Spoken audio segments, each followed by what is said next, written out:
I want to tell you a story. It's a bit embarrassing, actually. A few years ago, we invited a speaker from the UK to come and give us a talk in the town that I was living. My friends and I were standing outside the lecture theatre and we're watching people come in and fill up the seats. One particular young girl stood out to me, and she stood out for all the wrong reasons. She was wearing clothes that were spray-on tight, she had a face full of makeup, she had one of these half sort of loosely tied hijabs going on. And I remember for some reason just seeing this girl dressed in this way and coming to this event that's about the Day of Judgment, I was just full of anger. And I turned to my friends and I said to them, what's wrong with this girl, and why isn't she, respecting Allah subhanahu wa ta'ala, and why is she dressed in this way, and of all the places you could go dressed like this, why choose this particular event? And it just hit a nerve for me for some reason. I even thought about going up to her and saying to her, why are you coming here dressed this way? Don't you know that this is an Islamic event? Don't you know that this is not the way you're supposed to dress? But my friends talked me out of it. Anyway, we went inside the hall and the speaker gave his talk. It was a beautiful talk.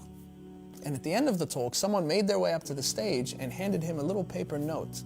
He unfolded it on the stage and he read it, and it said that there's 2 non-Muslim women in here that want to come on stage and say their shahada. They want to accept Islam. And then, subhanAllah, it was that very same girl that I saw walking in that I had been so critical of in my mind. She was the one that made her way to the stage and said her shahada and became Muslim. Now, instantly, I felt like the scum of the earth. I felt like the lowest living thing on planet Earth. I felt, who was I to judge this girl? I had no idea who she was or what stage of Iman she was at or what she knows about Islam, because she wasn't Muslim. And then something even more serious came to mind for me.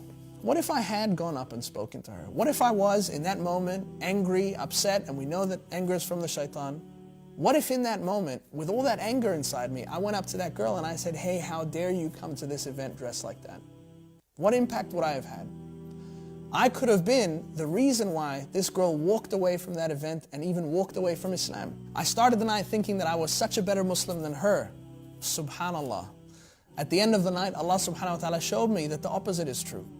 When someone says their shahada, Allah subhanahu wa ta'ala takes all of their previous bad deeds and converts them all into good deeds.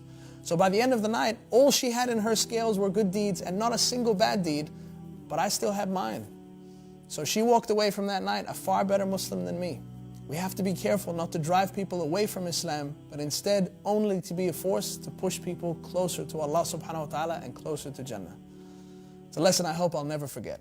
Never judge anyone else. You don't have the whole story. Everything I have, everything I own.